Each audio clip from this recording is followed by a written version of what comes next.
আজকে সকালবেলা মাম্মা না অনেক ভোর ভোর উঠে গেছিল, প্রায় ওই 6:30 নাগাদ। ডেলি কিন্তু এত ভোর ভোর ওঠে না। আমি অনেকবার করে ঘুম পাড়ানোর চেষ্টা করলাম, কিন্তু আর ঘুমোতে যাচ্ছিল না। তারপরে মাম্মার পাপা ডিউটিতে বেরোনোর পর বিছানাটা পরিষ্কার করে মাম্মাকে নিয়ে চলে আসলাম আমি রান্নাঘরে। আজকে না মাম্মাকে তাড়াতাড়ি ব্রেকফাস্টটা করিয়ে ওকে ঘুম পাড়িয়ে দেবো। তারপরে মাম্মাকে নিচে খেলতে বসিয়ে দিলাম, আর এইদিকে আমি মাম্মার ব্রেকফাস্টে বানিয়ে নিচ্ছি। আজকে মাম্মাকে দেবো হচ্ছে রাগি পোরেজ। আমি কেমন করে রাগি পোরেজটা বানাই সেটাই এখন তোমাদের সাথে শেয়ার করছি। আমি 2 চামচ মতো রাগি পাউডার নিয়ে নিয়েছি, আর তার মধ্যে দিয়ে দিয়েছি 1/2 চামচ মতো ড্রাই ফ্রুটসের পাউডার। তারপরে ভালো করে ঠান্ডা জল দিয়ে গুলিয়ে নেব। আমি কিন্তু এর মধ্যে গরম জল দিয়ে গোলাই না, গরম জল দিয়ে গোলালে না দানা দানা হয়ে যায়। তার জন্য আমি ঠান্ডা জলে ভালো মতো গুলিয়ে তারপরে কিন্তু আমি গ্যাসের ওপরে বসাই। এইদিকে দেখো একজন কিন্তু ওর ফেভারিট খেলনাগুলো নিয়ে খেলতে খুব ব্যস্ত।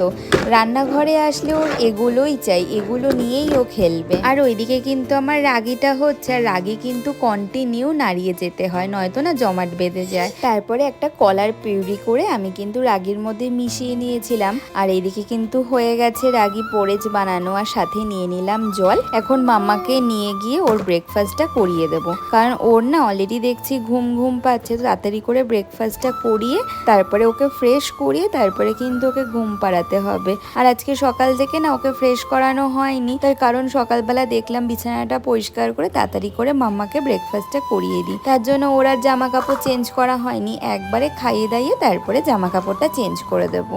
আমার মেয়েকে কিন্তু খাওয়ানোর আগে ওর সব ফেভারিট খেলনাগুলো ওর কাছে দিতে হয়, নয়তো কিন্তু ও একদমই খেতে চায় না। আর আমি যেহেতু ওকে কোনো স্ক্রিন টাইম দেই না, তার জন্য কিন্তু আমাকে এগুলো নিয়েই ওকে খাওয়াতে বসতে হয়। ওকে কিন্তু এগুলো দিয়ে ওর সাথে খেলে গল্প করে বিভিন্ন রকম অ্যাক্টিভিটি করে তারপরেই কিন্তু আমাকে ওকে খাওয়াতে হয়। আর মাম্মা যেহেতু একদমই খেতে চায় না, খুব বায়না করে, তার জন্য কিন্তু আমার প্রায় 1 ঘন্টা ওকে খাওয়াতেই লেগে যায়। আর আমি কিন্তু মাম্মাকে যখনই খাওয়াই এমনভাবেই ওকে খাওয়াই, ওকে কিন্তু আমি কোনো স্ক্রিন টাইম দেই না। এমনকি জানো তো, ওকে স্ক্রিন টাইম দেই না বলে আমিও কিন্তু এখন না কোনো টিভি দেখি, আর ফোন কিন্তু আমি অনেক কম ব্যবহার করি। যতটা না করলেই না, ঠিক ততটাই আমি ব্যবহার করি। আর জানো তো, তোমার বাচ্চা তখনই তোমার থেকে শিখবে যখন তুমি সেই জিনিসটা নিজে না করবে। আমি যদি এখন মাম্মার সামনে বসে টিভি দেখি বা ফোন ঘাঁটি, ও কিন্তু ওটাই শিখবে। তার জন্য আগে কিন্তু সেই রুলটা আমি আমার ওপর অ্যাপ্লাই করেছি। তার জন্য কিন্তু আমার মাম্মা এখন না কোনো টিভি দেখতে চায় বা নাও ফোন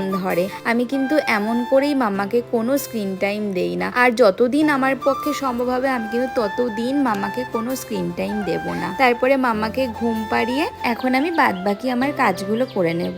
এখন মাম্মা